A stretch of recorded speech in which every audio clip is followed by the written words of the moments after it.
दोस्तों, welcome back to my channel Law Supreme. साथियों, आज का ये वीडियो आप सभी ग्राम कचहरी न्याय मित्र और ग्राम कचहरी सचिव के लिए बहुत ज़्यादा यूजफुल होने वाला है।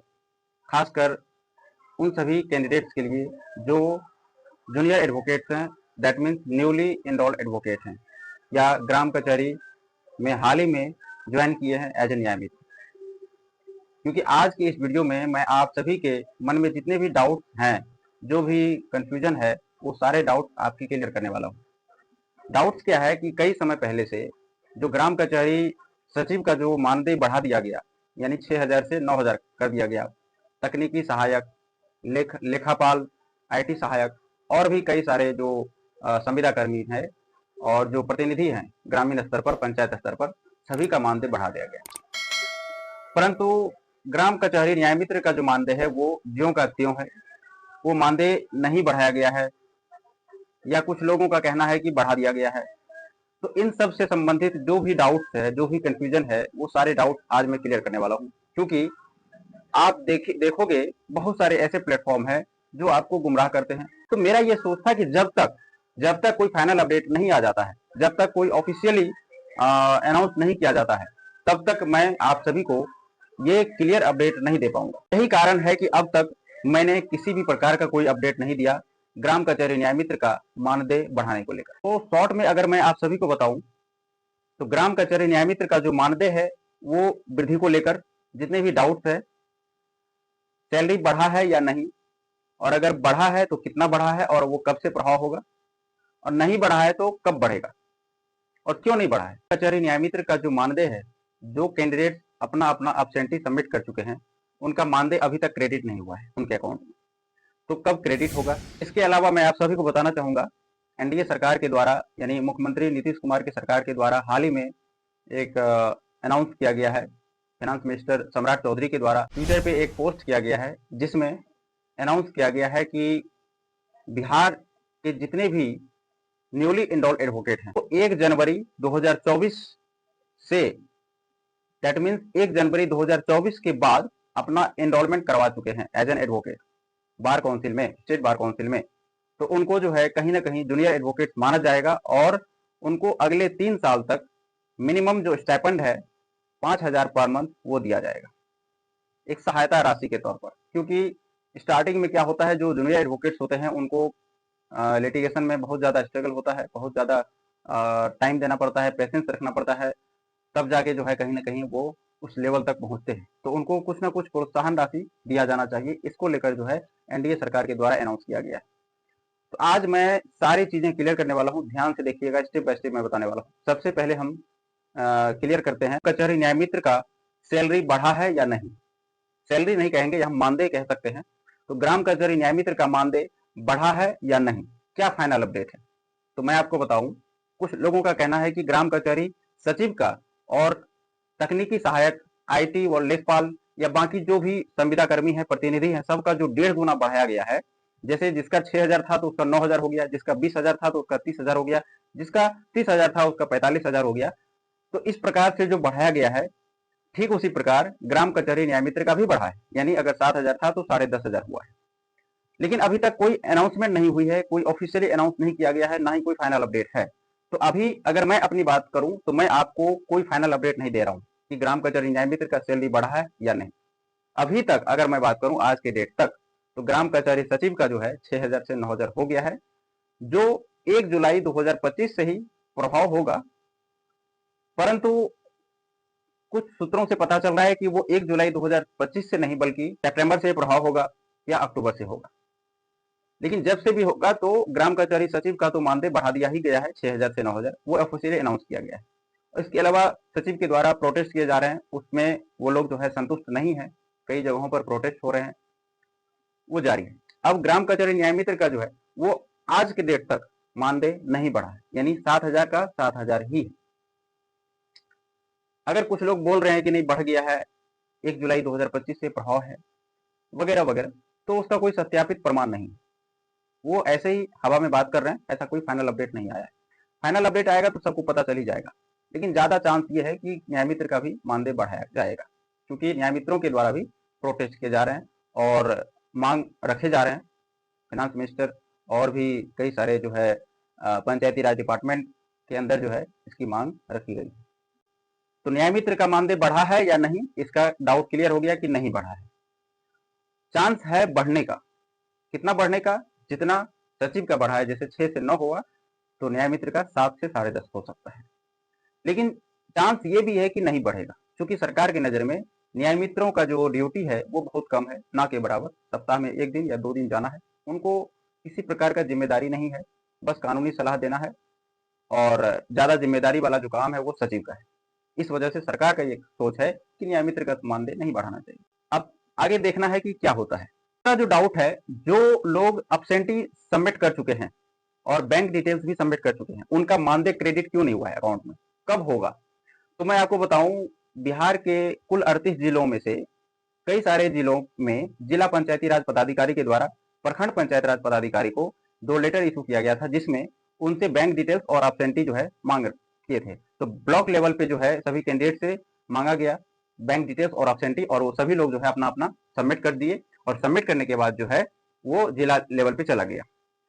लेकिन अब सभी जिलों में तो ऐसा हुआ नहीं, सभी जिलों में ऐसा नोटिस इशू हुआ नहीं, और सभी जिलों का जो है अब्सेंटी वो वहां तक नहीं पहुंचा। तो अभी क्या है कि कुछ कुछ जिलों में सबमिट हो गया है, कुछ कुछ जिलों में सबमिट नहीं हुआ है। इस वजह से जो बाकी जिलों में सबमिट नहीं हुआ है, उन सभी जिलों का भी जब सबमिट किया जाएगा, जितने भी कैंडिडेट्स हैं का जब अब्सेंटी सबमिट किया जाएगा, तो उसके बाद जो है आप सभी का जो मानदेय है वो आपके अकाउंट में क्रेडिट हो जाएंगे। आप जब से जब तक का जो है कार्यावधि में जो आप सबमिट किए होंगे अब्सेंटी, जब से जब तक का, तब से उतना जो है आपको मानदेय क्रेडिट हो जाएगा अकाउंट में। उसके बाद जब अगली बार आप सबमिट करोगे तो उसके बाद का डेट से आप उसमें फिल कर सकते हो। तो सवाल यह है कि कब तक क्रेडिट होगा, अभी तक क्यों नहीं हुआ है? तो देखिए, जैसा कि मैंने बताया आपको कि सैलरी इंक्रीज की बात हो रही है, मतलब मानदेय को जो है बढ़ाने का बात हो रही है, या कोई ऑफिशियली अनाउंस नहीं किया गया है, या बहुत सारे ग्राम कचहरी में पूरे जो स्टेट है सभी का अभी तक अब्सेंटी सबमिट नहीं किया गया है, प्रखंड स्तर पर वो नहीं मांगा गया है, प्रखंड जो कार्यालय है वहां पे। तो इस वजह से और कई जिलों में जो है फंड नहीं है, या कई जिलों में फंड है, तो वही कंफ्यूजन है कि मानदेय जो दिया जाएगा, भुगतान किया जाएगा, वो किस आधार पर दिया जाएगा। जो वृद्धि है, वृद्धि करके दिया जाएगा या वृद्धि नहीं किया जाएगा, 7,000 जो है वही दिया जाएगा। तो इस वजह से जो सारे डाउट्स है, जो कंफ्यूजन है, उसकी वजह से जो है अभी मानदेय का भुगतान नहीं किया जा रहा है, जबकि बहुत सारे कैंडिडेट्स का जो है अब्सेंटी और बैंक डिटेल्स सबमिट हो चुका है। मैं आपको बता दूं कि 1 से 2 दिन में लेटर इशू किया जाएगा, एक नोटिस इशू किया जाएगा, जिसमें कहीं ना कहीं जो है मेंशन होगा कि ग्राम कचहरी न्याय मित्र का जो मानदेय है वो बढ़ा है या नहीं। अगर बढ़ा है तो कितना बढ़ा है, अगर नहीं बढ़ा है तो कब बढ़ेगा और क्यों नहीं बढ़ा है। इसके अलावा जो मानदेय है जो आप सभी के अकाउंट में क्रेडिट नहीं हुए हैं, वो भी जो है उससे रिलेटेड भी नोटिस जारी किया जाएगा, और आप सभी के अकाउंट में जल्द ही आप सभी का जो मानदेय है वो अकाउंट में आ जाएगा, जिन जिन कैंडिडेट्स का जो है अब्सेंटी और बैंक डिटेल सबमिट हो चुका है। अब सवाल है कि जो मानदेय आएगा वो कौन सा, मतलब वृद्धि करके आएगा या उतना ही आएगा। तो मैं आपको बता दूं, जो ग्राम कचहरी सचिव हैं उनका जो मानदेय आएगा वो 6,000 के अकॉर्डिंग से ही आएगा, 6,000 पर मंथ, और जो न्याय मित्र है उनका भी 7,000 के अकॉर्डिंग से ही आएगा। जो वृद्धि हुआ है उसका जो है हिसाब बाद में होगा, जब नेक्स्ट टाइम जो है आप अब्सेंटी सबमिट करोगे तो उसके अकॉर्डिंग से सितंबर या अक्टूबर मंथ से जो है कहीं ना कहीं वृद्धि करके आएगा, या अगर पिछले महीने से प्रभावी हुआ है तो अभी तो उतना ही जोड़ के आएगा, और बाकी जो बच जाएगा आपका वो अगली बार जो है आपको जोड़ करके जो बाकी बचेगा वो आ जाएगा। तो अभी फर्स्ट टाइम जो क्रेडिट होगा आपके अकाउंट में जो मानदेय, वो जो पहले वाला जो मानदेय है वही उसी के अकॉर्डिंग से आएगा। तो ये डाउट क्लियर हो गया, राइट। बहुत जल्द आ जाएगा, 1 से 2 दिन, या हो सकता है कि 10 से 15 दिन के अंदर अंदर आप सभी का जो है मानदेय अकाउंट में क्रेडिट हो जाएगा। अक्टूबर मंथ में तो पक्का ही क्रेडिट हो जाएगा। किसी कैंडिडेट का एक डाउट था कि सर, ग्राम कचहरी न्याय मित्र का जो मानदेय है, तो कहीं कहीं पे क्या होता है कि ग्राम कचहरी न्याय मित्र का मानदेय नहीं लिखकर बल्कि कचहरी न्याय मित्र का जो है फीस लिखा जाता है, कि उनको जो है कोर्ट फी दिया जाता है या फीस दिया जाता है। तो मैं आपको बता दूं, जब ग्राम कचहरी का स्थापना किया गया था और न्याय मित्रों का जो है बहाली किया गया था, ज्वाइनिंग हुआ था, तो उस समय क्या है कि ग्राम कचहरी सचिव को तो मानदेय दिया जाता था मंथली बेसिस पे, क्योंकि उनका जो ड्यूटी है वो सप्ताह में 6 दिन है, महीने में उनको 24 या 25 दिन ड्यूटी करना है। लेकिन जो न्याय मित्र है उनका कोई ऐसा कुछ ड्यूटी नहीं है, उनका ज्यादा जिम्मेदारी भी नहीं है। तो न्याय मित्र का काम क्या था? सलाह देना, कानूनी सलाह देना, या किसी प्रकार का जो है जैसे ग्राम कचहरी में कोई मैटर आया है, जैसे सप्ताह में 2 दिन कचहरी लगा है, तो वहाँ पे मौजूद रहना, वहाँ पे जो है सभी को जो है कानूनी रूप से अवेयर करना और उनको गाइडेंस देना कि भाई इसमें कौन सा सेक्शन लगाना है और ये जुरिडिक्शन में आता है या नहीं आता है ग्राम कचहरी के क्षेत्राधिकार में, तो ये सब जो है संबंधित जो है जानकारी देना। तो इस वजह से, और एक चीज और मेंशन था कि ग्राम कचहरी के जो न्याय मित्र हैं वो वहां पे जो क्लाइंट्स आएंगे, जो मुवक्किल रहेंगे, उनसे जो है किसी प्रकार का फीस नहीं लेंगे, वो फ्री में उनका केस देखेंगे और उनका जो है वादों का निपटारा करेंगे।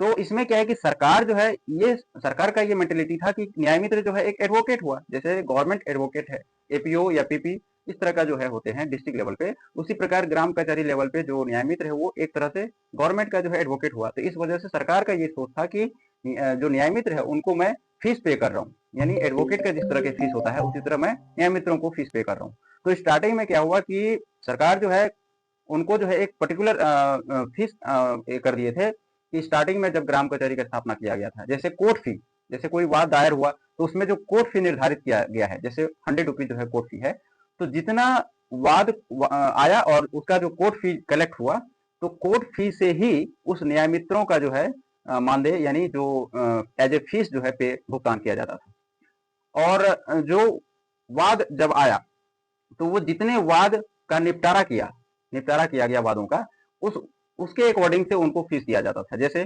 500 से 1000 पर वाद को निपटारा करने में, या 1000 से 2000, 1500 इस तरह का। जैसे अगर महीने में कोई ग्राम कचहरी में 7 से 8 केसेस जो है का निपटारा कर दिया गया, तो उसका जो है फीस कितना हो गया, मान लीजिए 1000 पर केस, तो हो गया 7000 या 8000। इस तरह का जो है सरकार का स्टार्टिंग में था। फिर बाद में क्या हुआ, जिस तरह से सचिव का फिक्स मानदेय है, उसी प्रकार नियमित्रों का भी फिक्स मानदेय कर दिया गया, जैसे कि 3000 या 5000 इस तरह का किया गया। स्टार्टिंग की बात बता रहा हूँ, स्टेप बाय स्टेप। तो उसके बाद उतना निर्धारित कर दिया गया और ऊपर से जो है कोर्ट फी भी जो वाद जब दायर किया जाता था उसके अकॉर्डिंग से उसके लिए अलग से जो है कमीशन भी बांध दिया गया कि आपको इतना कोर्ट फी, यानी कि जो आपका फीस है वो उसके तौर पर केसेस को इतना मिलेगा आपको। तो कुछ फिक्स मानदेय हो गया और कुछ जो है पर केस को निपटारा करने में उसको इंक्लूड करके। फिर बाद में क्या होते होते क्या हुआ कि सभी न्यायमित्रों का जो है ग्राम कचहरी लेवल पे जिस तरह से सचिव का फिक्स मानदेय था, उसी प्रकार जो है न्यायमित्रों का भी फिक्स मानदेय कर दिया गया। क्योंकि अब मान लीजिए किसी ग्राम कचहरी में पूरे महीने में एक भी वाद नहीं आया, और एक भी वादों का जब आया नहीं तो निपटारा भी नहीं हुआ, तो अगर इस तरह का हुआ तो इसका मतलब क्या होगा, न्यायमित्र का मानदेय कुछ नहीं मिलेगा उसको, है ना। तो इस वजह से जो है न्यायमित्र जब प्रोटेस्ट किए तो न्यायमित्रों का जो है एक फिक्स मानदेय रखा गया 7000। और अभी भी कुछ कुछ जगहों पर जो है ये माना जा रहा है कि जो मानदेय का भुगतान किया जाता है न्यायमित्र का, तो वो जो कोर्ट फी कलेक्ट किए जाते हैं सरकार के द्वारा, ये स्टेट गवर्नमेंट को जाता है कोर्ट फी, जितने भी ग्राम कचहरी में वाद दायर किए जाते हैं, तो वो जो कोर्ट फी है उसी से न्यायमित्रों का जो है मानदेय का भुगतान किया जाता है। इस वजह से कुछ जगहों पर जो है न्यायमित्रों का मानदेय नहीं बल्कि फीस मेंशन किया जाता है। तो आपको इससे संबंधित किसी प्रकार का डाउट अपने माइंड में नहीं रखना है कि मानदेय के बदले फीस क्यों बोला जा रहा है या कोर्ट फी से क्यों भुगतान किया जा रहा है। तो ऐसा कुछ नहीं है, सरकार की मर्जी है, वो जहां से पे करे। और जहां तक फीस की बात है तो वो न्यायमित्र भी एक एडवोकेट है और as a government advocate work कर रहे हैं। इस वजह से गवर्नमेंट का ये सोच है कि मैं उसको जो न्यायमित्र है एडवोकेट है उनको मैं फीस पे कर रहा हूँ, राइट। तो इसीलिए कुछ कुछ जगहों पर मानदेय की जगह पर जो है फीस मेंशन है। ओके, कि हाल ही में एनडीए सरकार यानी जो नीतीश कुमार की सरकार है, जो मुख्यमंत्री है बिहार के मुख्यमंत्री, उनके द्वारा उनके जो है कार्यकाल में फिनांस मिनिस्टर के द्वारा ट्विटर पे एक पोस्ट किया गया था हाल ही में, जिसमें ये मेंशन था कि 1 जनवरी 2024 से लेकर यानी उसके बाद जितने भी एडवोकेट हैं जो एज एन एडवोकेट इनरोल किए हैं स्टेट बार काउंसिल में, उनको पर मंथ 5000 जो है स्टाइपेंड जो है उनको मिलेगा, प्रोत्साहन राशि के तौर पर उसको जो है मिनिमम स्टाइपेंड मिलेगा, ताकि वो सही ढंग से काम कर सके, अपना जो लिटिगेशन में है वो करियर है वो सही स्टेब्लिश कर। तो अब इसमें बहुत सारे सवाल थे, तो सारे सवालों को मैं क्लियर कर रहा हूँ, बहुत जल्दी जल्दी शॉर्ट में बता रहा हूँ। देखिए, अनाउंस जो किया गया था उसमें क्या क्या इंक्लूड था, ध्यान से सुनिएगा। पहला जो पॉइंट है वो जितने भी जो जूनियर एडवोकेट हैं, जो नए इनरोल एडवोकेट हैं, उनको 5000 पर मंथ दिया जाएगा एज ए स्टाइपेंड। और वो कब से काउंट होगा, 1 जनवरी 2024 के बाद जो भी इनरोलमेंट करवाए हैं, अपना रजिस्ट्रेशन करवाए हैं एज एन एडवोकेट, उनको मिलेगा। कब तक मिलेगा, तो अगले 3 साल तक उसको मिलेगा। सवाल ये है 1 जनवरी 2024 के बाद जो भी एडवोकेट एनरोल करवाए हैं स्टेट बार काउंसिल में, उनको जो है 5000 पर मंथ मिलेगा। ये तो समझ में आ गया। और अगले 3 साल तक मिलेगा। और ये जो है भुगतान कौन करेगा? इसका भुगतान स्टेट बार काउंसिल के द्वारा किया जाएगा। मान लीजिए कोई कॉन्ट्रेक्चुअल जॉब में है, जैसे न्याय मित्र है, या बहुत सारे एडवोकेट हैं, जूनियर एडवोकेट जो न्यूली इनरोल्ड एडवोकेट हैं, लेकिन वो किसी न किसी जो है संविदा कर्मी है या किसी खुद का प्रैक्टिस कर रहा है या अच्छा खासा इनकम है, तो क्या उन लोगों को भी 5,000 जो प्रोत्साहन राशि है वो मिलेगा? तो मैं बता दूं, जो नोटिफिकेशन जो अनाउंसमेंट किया गया है उसमें कहीं इस बात का कोई जिक्र नहीं है कि कॉन्ट्रेक्चुअल जॉब वाले ये जो संविदा कर्मी है, जैसे न्याय मित्र है या बाकी जो भी कर्मी है, भले ही वो न्यूली इनरोल्ड एडवोकेट हैं, तो उनको नहीं मिलेगा, ऐसा कहीं पे कोई मेंशन नहीं है। ठीक है, तो मैं आपको बता दूं, जितने भी न्यायमित्र हैं या जो भी बाकी अदर जॉब में हैं, जो 1 जनवरी 2024 के बाद इनरोलमेंट किए हुए हैं, उन सभी को जो है ये 5,000 प्रोत्साहन राशि पर मंथ मिलेगा। ठीक है, चाहे वो कॉन्ट्रेक्चुअल जॉब में है, चाहे खुद का प्रैक्टिस में है, कुछ भी है, उससे कोई मतलब नहीं। और इसके अलावा कोई कैंडिडेट AIB एग्जाम क्वालिफाई किए हैं या नहीं, उससे कोई मतलब नहीं है। COP आया है या नहीं, उससे कोई मतलब नहीं है। बस स्टेट बार काउंसिल में रजिस्ट्रेशन है, एनरोलमेंट किया हुआ है, तो आपको जो है हर मंथ 5,000 रुपये पर मंथ मिलेगा, चाहे आप किसी जॉब में हो या खुद का प्रैक्टिस कर रहे हो। ये अनाउंसमेंट में जो है ऐसा कहीं पे कोई मेंशन नहीं किया है कि स्पेशली जो है इसको मिलेगा, इसको नहीं मिलेगा, या कॉन्ट्रेक्चुअल जॉब में जो है उनको नहीं मिलेगा, या अगर कोई खुद का अच्छा खासा इनकम कर रहे हैं तो उसको नहीं मिलेगा, ऐसा कहीं पे कोई मेंशन नहीं है। तो 1 जनवरी 2024 के बाद न्यूली इनरोल्ड एडवोकेट हैं, अगले 3 साल तक उनको पर मंथ जो है 5,000 मिलेगा। ये डाउट क्लियर होगा। दूसरा जो इंपॉर्टेंट अनाउंसमेंट था कि एडवोकेट एसोसिएशन के द्वारा उनकी मांग पर जो है लाइब्रेरी के लिए 5 लाख हर एडवोकेट एसोसिएशन को इशू किया जाएगा। ठीक है, यानी जितने भी एडवोकेट एसोसिएशन है, यानी अधिवक्ता संघ के द्वारा जो मांग रखा गया था, उनको लाइब्रेरी के लिए 5 लाख का जो है उनको प्रोत्साहन राशि मिलेगा। इसके अलावा बिहार अधिवक्ता कल्याण न्यास समिति को 30 करोड़ का प्रोत्साहन राशि दिया जाएगा। इसके अलावा जो इंपॉर्टेंट अनाउंसमेंट था वो ये कि जो एडवोकेट, यानी जो न्यूली इनरोल्ड एडवोकेट या जो एडवोकेट हैं, जो पुराने भी एडवोकेट हैं, अगर वो इनकम टैक्स का जो दायरा है, यानी अगर वो आय जो कर है, आय पर जो कर लगता है, अगर वो इनकम टैक्स के दायरे से कम वाले कैटेगरी में आते हैं, यानी जो पर एनम जो इनकम टैक्स का जो एक ये बनाया गया है कि इतना आपका अगर इनकम है तो आपको जो है इतना टैक्स देना है गवर्नमेंट को। कोई एडवोकेट उस दायरे से कम इनकम करते हैं, यानी जो इनकम टैक्स का जो लिमिटेशन है, जो इनकम है, अगर उससे कम उसका इनकम हो रहा है, तो उस कंडीशन में उस एडवोकेट को, चाहे वो 1 जनवरी 2024 के बाद वाले एडवोकेट हो या उससे पहले इनरोल्ड एडवोकेट हो, उनको जो है जो मुख्यमंत्री चिकित्सा कोष है उससे जो है उनको मुफ्त में जो है चिकित्सा सहायता कोष से सहायता दी जाएगी। यानी उनको जो है कहीं ना कहीं एक तरह से समझिए कि जैसे आयुष्मान कार्ड है, आयुष्मान भारत जो है वो सेंट्रल लेवल पे, उसी तरह जो है स्टेट लेवल पे जो मुख्यमंत्री चिकित्सा कोष है उससे उसको सहायता दी जाएगी, यानी उसको एक तरह से समझिए हेल्थ इंश्योरेंस। इसके अलावा जितने भी फीमेल एडवोकेट्स हैं उन सभी के लिए पिंक टॉयलेट का निर्माण कराना, इत्यादि इत्यादि। इसके अलावा भी कई सारे अनाउंसमेंट किए गए एनडीए सरकार के द्वारा, और जो कि समय समय पर, चूंकि अभी इलेक्शन का माहौल है तो सरकार चाहती है कि सभी जो है सभी को खुश किया जाए, और ताकि आने वाले समय में जो विधानसभा चुनाव है उसमें एनडीए का ही सरकार बने। इस वजह से कई सारे जो है अनाउंसमेंट किए जा रहे हैं और सभी को खुश कर दिया गया है, बस ग्राम कचहरी न्याय मित्र को छोड़कर। और उम्मीद करते हैं कि ये सरकार से उम्मीद कर रहे हैं कि इलेक्शन से पहले पहले जो है ग्राम कचहरी न्याय मित्रों के लिए भी कुछ नया खबर आने को और सुनने को मिलेगा, और आप सभी के सामने मैं इसी प्लेटफॉर्म पे जरूर फाइनल अपडेट दूंगा। इसके अलावा अगर आपके मन में कोई भी प्रकार का सवाल या किसी प्रकार का डाउट रह गया हो तो आप मुझे कमेंट बॉक्स में रख सकते हैं, मैं जरूर उसका जवाब दूंगा। और अपने दोस्तों के साथ, न्याय मित्रों, ग्राम कचहरी सचिव के साथ जरूर इस वीडियो को शेयर करें। और वीडियो पसंद आया हो, वीडियो यूजफुल लगा हो तो वीडियो को जरूर लाइक करें। अगर चैनल पे पहली बार आए हैं अपने चैनल को प्लीज़ सब्सक्राइब कर लें। और आने वाले समय में आप सभी के लिए, जैसा कि मैंने वादा किया था कि जितने भी AIB एस्पिरेंट्स हैं, जो जुडिशरी एस्पिरेंट्स हैं या बिहार APO के एस्पिरेंट्स हैं, उन सभी के लिए रेगुलर जो है क्लासेस लाने वाला हूं। और आज से ही, यानी 29 सितंबर से ही आप सभी को जो AIB 20 एस्पिरेंट्स हैं उनका फॉर्म फिल स्टार्ट हो गई है। तो बहुत जल्द जो है मैं आप सभी के लिए रेगुलर सेशन लाने वाला हूँ AIB 20 एस्पिरेंट्स के लिए। थैंक यू सो मच, बहुत बहुत धन्यवाद।